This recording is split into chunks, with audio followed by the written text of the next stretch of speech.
ಅಜಿತ್ ಕುಮಾರ್ ಅವರು ರಾಷ್ಟ್ರೋತ್ಥಾನಕ್ಕೆ ಯೋಗವನ್ನು ಪರಿಚಯಿಸಿ ಯೋಗ ಕೇಂದ್ರಗಳ ಪ್ರಾರಂಭಕ್ಕೆ ಕಾರಣವಾಗುವುದರ ಜೊತೆಗೆ ಯೋಗ ಪ್ರವೇಶ ಪುಸ್ತಕ ರಚಿಸುವ ಮೂಲಕ ಯೋಗವನ್ನ ಜನಸಾಮಾನ್ಯರ ಜಗುಲಿಗೆ ತಲುಪಿಸಿದರು. ಅಜಿತ್ರು ಮಿತಭಾಷಿಗಳು, ಹಾಗೆ ತುಂಬ ಶಿಸ್ತಿನ ಸಿಪಾಯಿ ಅಂತ ಹೇಳ್ಬೋದಾಗಿತ್ತು. ಮತ್ತು ತುಂಬ ಅಚ್ಚುಕಟ್ಟು.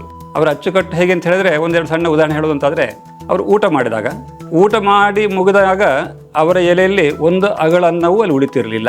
ಊಟದ ಎಲೆಯನ್ನು ತೊಳೆದಿಟ್ಟ ಹಾಗೆ ಇರ್ತಾ ಇತ್ತು. ಇನ್ನೊಂದು, ಸಂಘದಲ್ಲಿ ಗಣವೇಶ ಅಂತ ಇದೆ, ಸಂಘದ ಯೂನಿಫಾರ್ಮ್. ಅದು ಈಗಿನ ಯೂನಿಫಾರ್ಮ್ ಚೇಂಜ್ ಆಗಿದೆ. ಹಿಂದೆ ಸಂಘದಲ್ಲಿ ಖಾಕಿ ನಿಕ್ಕರು, ಬಿಳಿ ಶರ್ಟು, ಟೋಪಿ, ಬೆಲ್ಟ್ ಇದೆಲ್ಲ ಕೂಡ ಪದವೇಶ.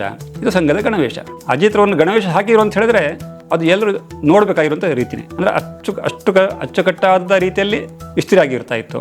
ಅವರ ಪದವೇಶ ಅಂದರೆ ಶೂ, ಅದು ನೋಡಿದಾಗ ನಾವೇ ಅದನ್ನು ಸ್ವಲ್ಪ ಬಗ್ಗೆ ನೋಡಿದ್ರೆ ನಮ್ಮ ಮುಖ ಕಾಣಬಹುದು, ಅಷ್ಟು ಉತ್ತಮವಾದ ಪಾಲಿಶ್ ಆಗಿರ್ತಾ ಇತ್ತು. ಹಾಗೆಯೇ ಗಣವೇಶ ಒಂದು ಭಾಗ ಬೆಲ್ಟ್, ಆಗ ಚರ್ಮದ ಬೆಲ್ಟ್ ಇತ್ತಾಗ ಅದಕ್ಕೆ ಹಿತ್ತಾಳೆಯ ಬಕ್ಕಲಿರ್ತಾ ಇತ್ತು. ಆ ಬಕ್ಕಲನ್ನು ಚೆನ್ನಾಗಿ ಪಾಲಿಶ್ ಮಾಡಬೇಕು.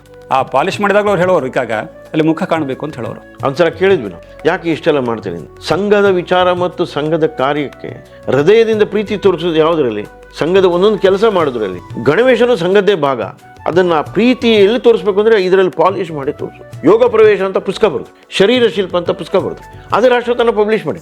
ಇವತ್ತಿಗೂ ಯೋಗ ಪ್ರವೇಶ ಪುಸ್ತಕ ಒಂದು ರೀತಿಯಲ್ಲಿ ಪಠ್ಯ ಪುಸ್ತಕ ಅಂತ ಹೇಳ್ಬೋದು. ಯೋಗ ಮಾಡುವವರಿಗೆ ಸ್ವತಃ ಯೋಗಾಸನವನ್ನು ಬಹಳ ಚೆನ್ನಾಗಿ ಮಾಡ್ತಾಯಿದ್ರು. ಅವರು 2 BE ಡಿಗ್ರಿ, ಅವರು ಎಲೆಕ್ಟ್ರಿಕಲ್ ಆ್ಯಂಡ್ ಮೆಕ್ಯಾನಿಕ್. ಆದರೆ ಪ್ರತಿಯೊಬ್ಬರಲ್ಲಿ, ಈಗ ನಾನಿಲ್ಲಿ ಲೆಕ್ಕಪತ್ರ ವಿಭಾಗ ನೋಡ್ತಾ ಇದ್ದೆ, ನನ್ನನ್ನು ಕೇಳೋರು, ಹೇಗೆ ಬರಿತಿದ್ಯಾ, ಹೇಗೆ ಮಾಡ್ತಾರೆ, ನನಗೆ ಅಕೌಂಟ್ಸ್ ಕಲಿಬೇಕು, ನನ್ನ ಹತ್ರ ಕಲಿಸ್ಕೊಳ್ಳ್ರಿ.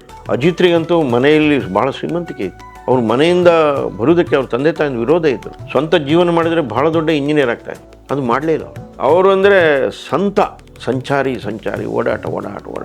ಅವಸರದ ಸಂತ ಅಂತ ಅವ್ರಿಗೆ ಹೇಳ್ತಾ ಇದ್ರು. ಅರ್ಜೆಂಟ್ ಆಗ್ಬೇಕು, ಅದಾಗಬೇಕು, ಇದಾಗಬೇಕು, ಧಾವಂತ. ಇವತ್ತೊಂದು ಮುಂಚಿನ ದಿವಸ ರಾತ್ರಿ ಬೈಠಕ್ ತೊಗೊಂಡ್ರು ಯಾವುದೋ ಒಂದು ವಿಷಯಕ್ಕೆ. ಇಲ್ಲೊಂದು ದೊಡ್ಡ ವಿಶ್ವ ಸಮ್ಮೇಳನ ನಡೀತಾ ಇತ್ತು. ಅದು ಸಮ್ಮೇಳನ ತೊಗೊಂಡ್ರು, ಬೆಳಗ್ಗೆ ತುಮಕೂರಿಗೆ ಹೋಗ್ಬೇಕು. ಎಲ್ಲರೂ ಹೇಳಿದ್ರು, ಈಗ ರಾತ್ರಿ ಯಾಕೆ ಹೋಗ್ತೀರಾ, ನಾಳೆ ಬೆಳಿಗ್ಗೆ ಹೋಗಿ. ಇಲ್ಲ ನಾಳೆ ಬೆಳಿಗ್ಗೆಯಿಂದನೇ ಕಾರ್ಯಕ್ರಮಗಳಿದೆ, ಮನೆ ಸಂಪರ್ಕ ಇದೆ, ಅಲ್ಲಿಗೆ ಹೋಗ್ಬೇಕು, ಇಲ್ಲಿ ಹೋಗ್ಬೇಕು ಅಂತೇಳಿ ಕಾರ್ ಹತ್ಕೊಂಡು ಹೋದ್ರು. ನಾವು ಬೈಠಕ್ ಮುಗಿಸಿ ಇಲ್ಲಿಗೆ ಬಂದ್ವಿ, ಆಕ್ಸಿಡೆಂಟ್ ಆಗೋದು, ಇದರಲ್ಲಿ ತೀರ್ಬೋದು.